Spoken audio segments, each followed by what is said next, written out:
Daniel pasal 7. Keempat binatang yang anak manusia.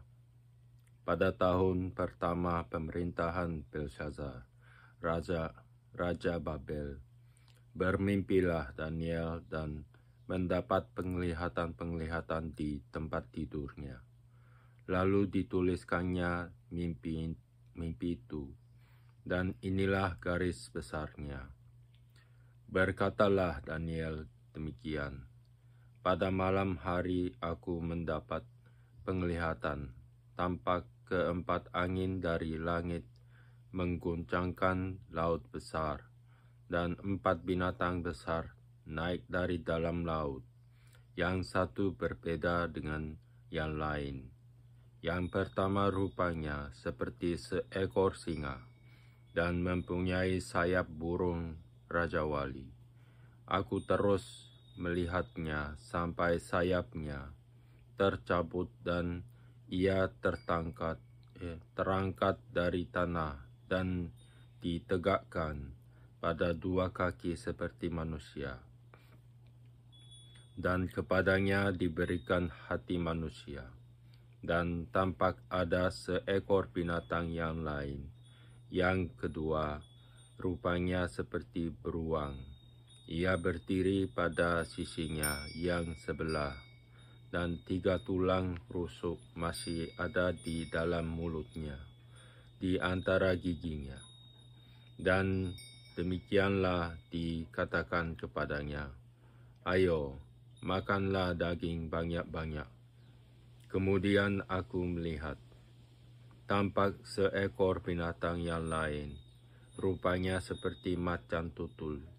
Ada 4 sayap burung pada punggungnya. Lagi pula binatang itu berkepala 4, dan kepadanya diberikan kekuasaan.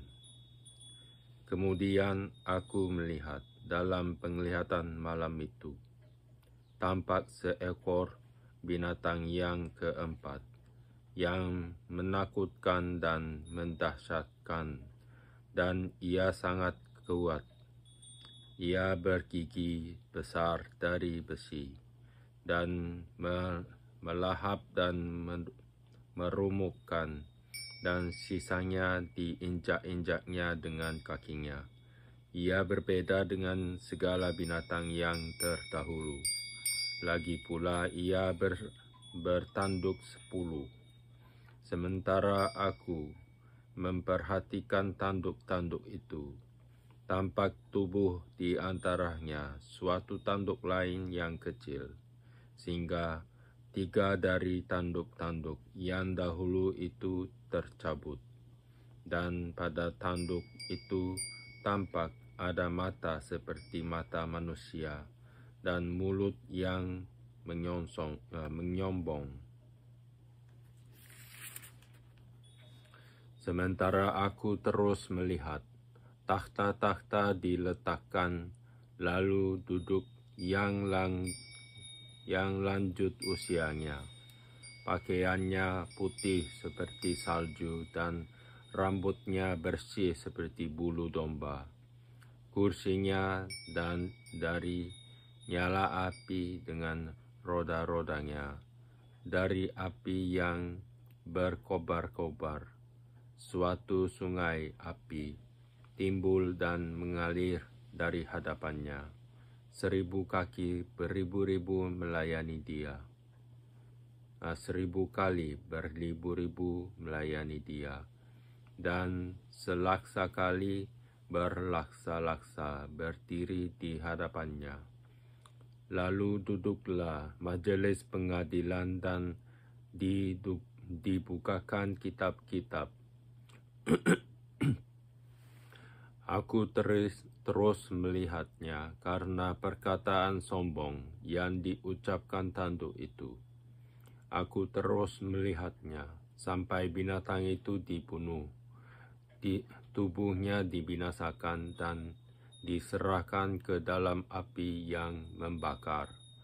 Juga kekuasaan binatang-binatang yang lain dicabut, dan jangka hidup mereka ditentukan sampai pada waktu dan saatnya.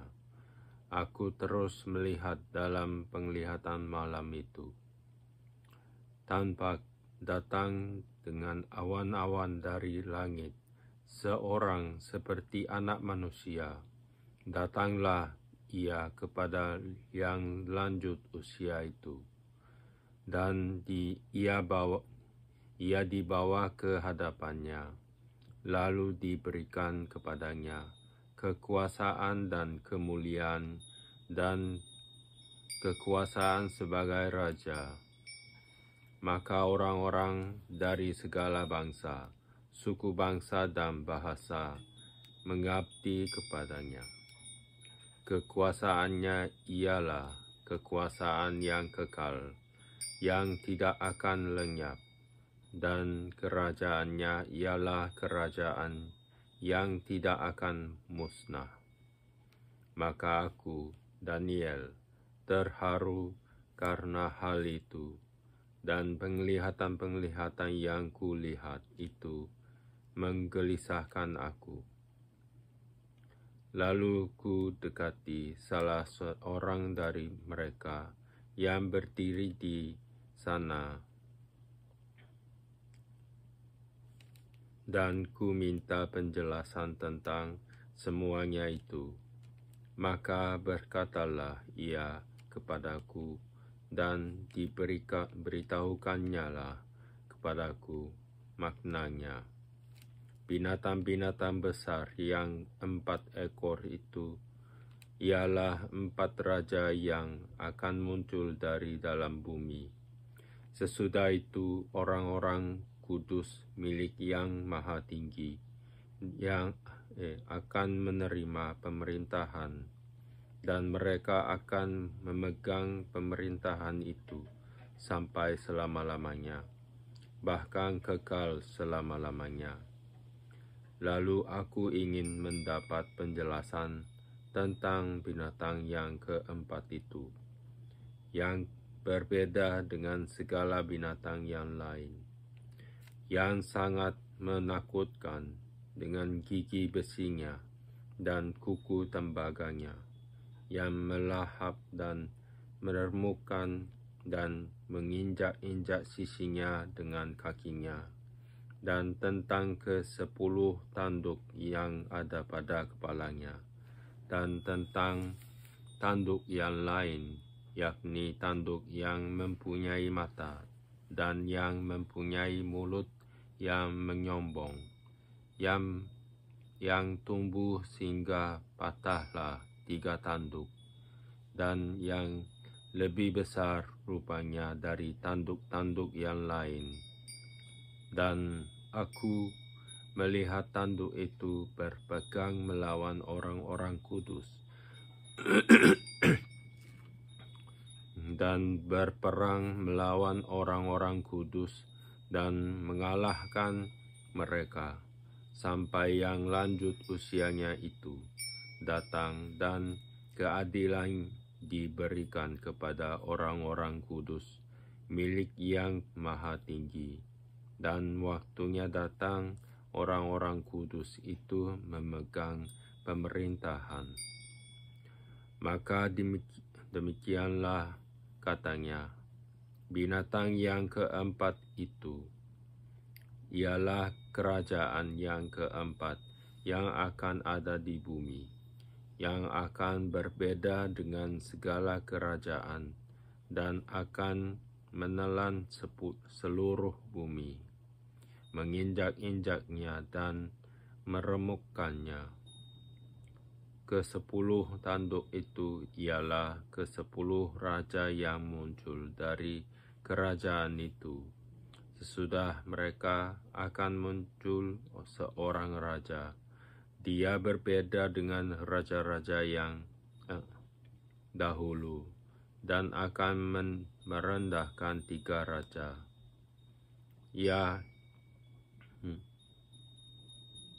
Ia akan mengucapkan perkataan yang menentang Yang Maha Tinggi, dan akan menganiaya orang-orang kudus milik Yang Maha Tinggi. Ia berusaha untuk mengubah waktu dan hukum, dan mereka akan diserahkan ke dalam tangannya selama 1 masa, dan 2 masa, dan setengah masa. Lalu majelis pengadilan akan duduk, dan kekuasaan akan dicabut daripadanya untuk dimusnahkan dan dihancurkan sampai lenyap. Maka pemerintahan, kekuasaan, dan kebesaran dari kerajaan-kerajaan di bawah semesta langit akan diberikan kepada orang-orang kudus, umat yang maha tinggi. Pemerintahan mereka adalah pemerintahan yang kekal, dan segala kekuasaan akan mengabdi dan patuh kepada mereka.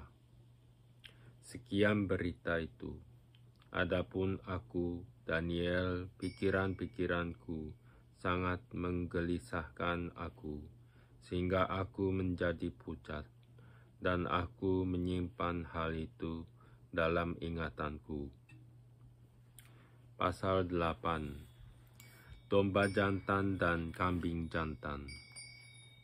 Pada tahun yang ketiga pemerintahan Raja Belshazzar, nampaklah kepadaku, Daniel, suatu penglihatan sesudah yang tampak kepadaku dahulu itu. Aku melihat dalam penglihatan itu, dan sementara aku melihat, aku berada di Puri Susan yang ada di wilayah Elam, dan aku melihat dalam penglihatan itu bahwa aku sedang di tepi sungai Ulai. Aku mengangkat mukaku dan melihat, tampak seekor domba jantan berdiri di depan sungai itu. Tanduknya 2, dan kedua tanduk itu tinggi, tetapi yang satu lebih tinggi dari yang lain, dan yang tinggi itu tumbuh terakhir. Aku melihat domba jantan itu menanduk ke barat, ke utara, dan ke selatan, dan tidak ada seekor binatang pun yang tahan menghadapi dia, dan tidak ada yang dapat membebaskan dari kuasanya. Ia berbuat sekehendak hatinya dan membesarkan diri. Tetapi sementara aku memperhatikannya, tampak seekor kambing jantan datang dari sebelah barat, yang melintasi seluruh bumi tanpa menginjak tanah. Dan kambing jantan itu mempunyai satu tanduk yang aneh di antara kedua matanya. Ia datang pada domba jantan yang 2 tanduknya, dan yang kulihat berdiri di depan sungai itu, lalu menyerangnya dengan keganasan yang hebat. Aku melihatnya mendekati domba jantan itu. Ia menggeram, lalu ditanduknya domba jantan itu. Dipatahkannya kedua tanduknya, dan domba jantan itu tidak berdaya untuk tahan menghadapi dia. Dihempaskannya dia ke bumi, diinjak-injaknya, dan tidak ada yang melepaskan domba jantan itu dari kuasanya. Kambing jantan itu sangat membesarkan dirinya. Tetapi ketika ia sampai pada puncak kuasanya. Patahlah tanduk yang besar itu. Lalu pada tempatnya tumbuh 4 tanduk yang aneh, sejajar dengan keempat mata angin yang dari langit. Maka dari salah satu tanduk itu muncul suatu tanduk kecil yang menjadi sangat besar ke arah selatan, ke arah timur, dan ke arah tanah permai. Ia menjadi besar, bahkan sampai kepada bala tentara langit, dan dari bala tentara itu, dari binatang-binatang, dijatuhkannya beberapa ke bumi dan diinjak-injaknya. Bahkan terhadap panglima bala tentara itu pun, ia membesarkan dirinya dan daripadanya diambilnya korban persembahan sehari-hari. Dan keempatnya,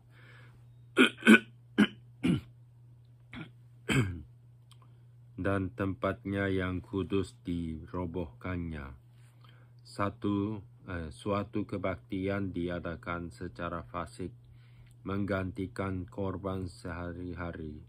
Kebenaran dihempaskannya ke bumi, dan apapun yang dibuatnya semuanya berhasil.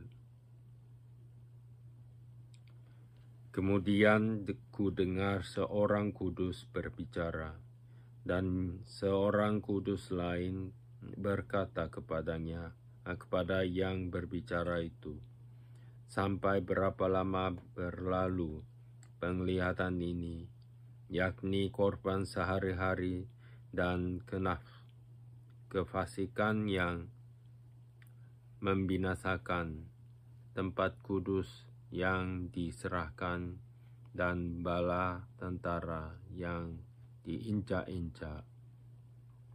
Maka ia menjawab, sampai lewat 2300 petang dan pagi. Lalu tempat kudus itu akan dipulihkan dalam keadaan yang wajar. Sedang itu Daniel melihat penglihatan itu dan berusaha memahaminya. Maka tampak seorang berdiri di depanku, yang rupanya seperti seorang laki-laki, dan aku mendengar dari tengah sungai Ulai itu suara manusia yang berseru, Gabriel, buatlah orang ini memahami penglihatan itu. Lalu datanglah ia ke tempat aku berdiri, dan ketika ia datang, terkejutlah aku dan jatuh terongkok. Lalu ia berkata kepadaku, pahamilah anak manusia, bahwa penglihatan itu mengenai akhir masa. Sementara ia berbicara dengan aku, jatuh pingsanglah aku, tertelungkup ke tanah. Tetapi ia menyentuh aku dan membuat aku berdiri kembali. Lalu berkatalah ia, ku beritahukan kepadamu apa yang akan terjadi pada akhir murka ini. Sebab hal itu mengenai akhir zaman. Domba jantan yang kau lihat itu dengan kedua tanduknya, ialah raja-raja orang Media dan Persia. dan kambing jantan yang berbulu kesat itu ialah raja negeri Yunani, dan tanduk besar yang di antara kedua matanya itu ialah raja yang pertama, dan bahwa tanduk itu patah, dan pada tempatnya itu muncul 4 buah. Berarti 4 kerajaan akan muncul dari bangsa itu.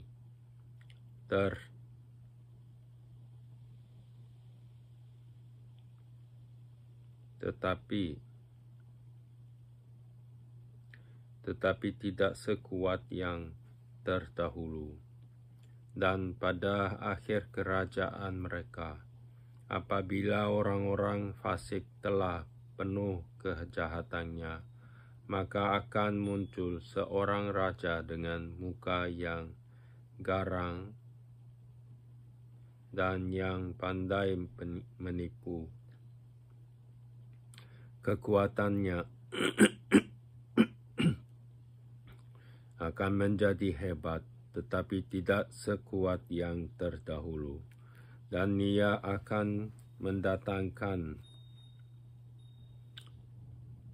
kebinasaan yang mengerikan, dan apa yang dilakukannya akan berhasil.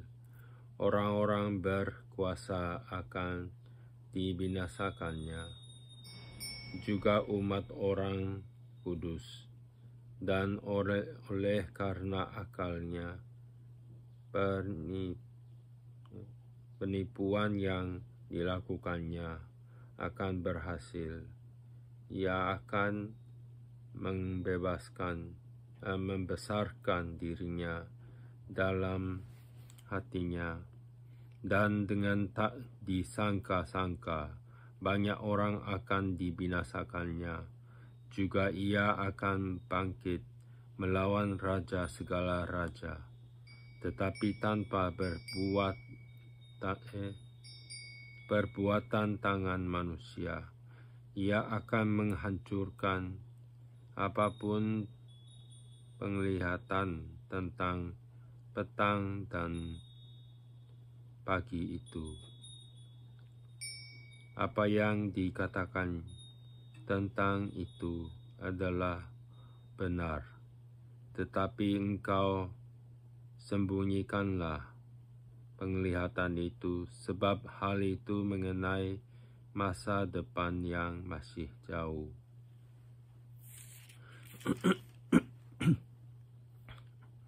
Maka aku, Daniel, lelah dan jatuh sakit beberapa hari lamanya. Kemudian bangunlah aku dan melakukan pula urusan raja. Dan aku tercengang-cengan tentang penglihatan itu, tetapi tidak memahaminya. Pasal 9.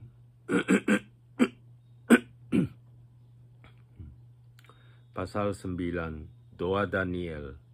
Pada tahun pertama pemerintahan Darius, anak Ahasweros, dari keturunan orang Media, yang telah menjadi raja atas kerajaan orang Kastim. Pada tahun pertama kerajaannya itu, aku Daniel memperhatikan dalam kumpulan kitab jumlah tahun yang menurut firman Tuhan kepada Nabi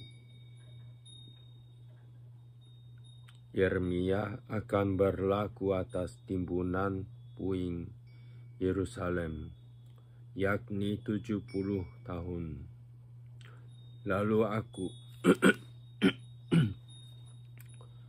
Lalu aku mengarahkan mukanya kepada Tuhan Allah untuk berdoa dan bermohon sambil berpuasa dan mengenakan kain kabung serta abu. Maka aku memohon kepada Tuhan Allahku dan mengaku dosaku.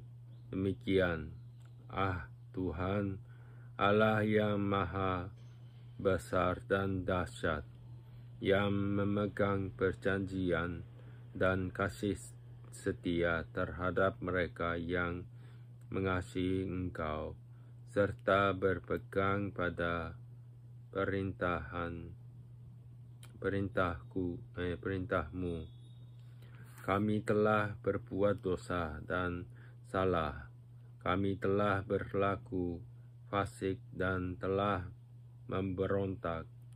Kami telah menyimpang dari perintah dan peraturanmu, dan kami tidak taat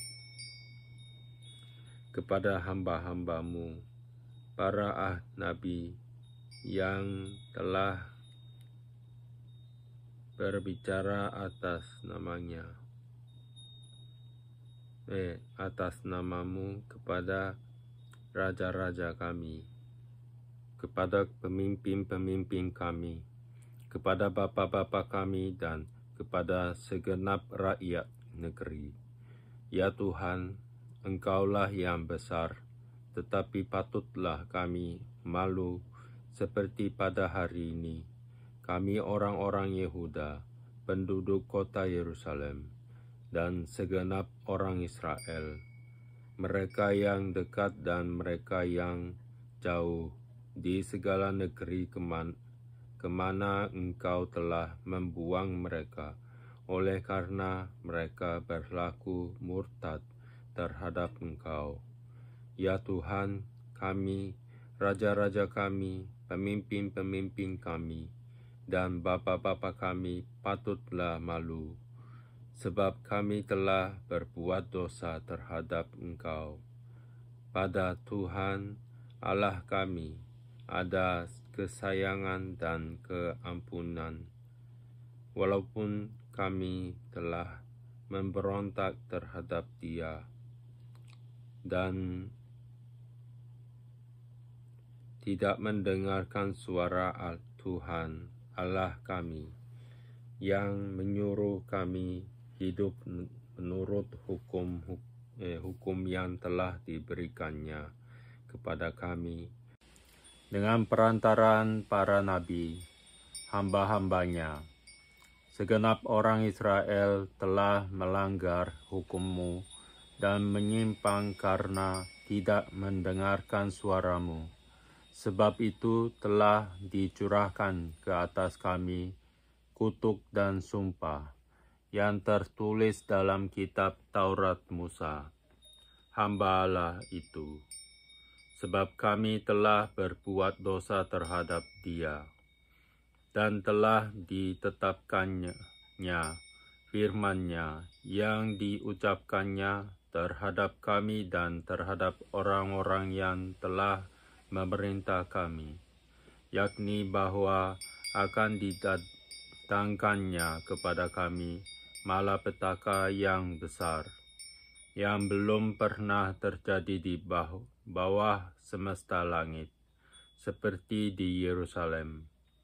Seperti yang tertulis dalam kitab Taurat Musa, segala malapetaka ini telah menimpa kami, dan kami tidak memohon belas kasihan Tuhan, Allah kami, dengan berbalik dan segala kesalahan kami, dan memperhatikan kebenaran yang daripadamu.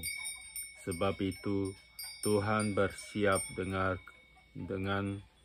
malapetaka itu dan mendatangkannya kepada kami, karena Tuhan Allah kami adalah adil dalam segala perbuatan yang dilakukannya, tetapi kami tidak mendengarkan suaranya. Oleh sebab itu, ya Tuhan Allah kami, yang telah membawa umat-Mu keluar dari tanah Mesir dengan tangan yang kuat dan memasyhurkan nama-Mu, seperti pada hari ini, kami telah berbuat dosa, kami telah berlaku fasik. Ya Tuhan, sesuai dengan belas kasihan-Mu, biarlah kiranya murka dan amarah-Mu berlalu dan dari Yerusalem, kotamu, gunungmu yang kudus, sebab oleh karena dosa kami dan oleh karena kesalahan nenek moyang kami, maka Yerusalem dan umat-Mu telah menjadi celah bagi semua orang yang di sekeliling kami.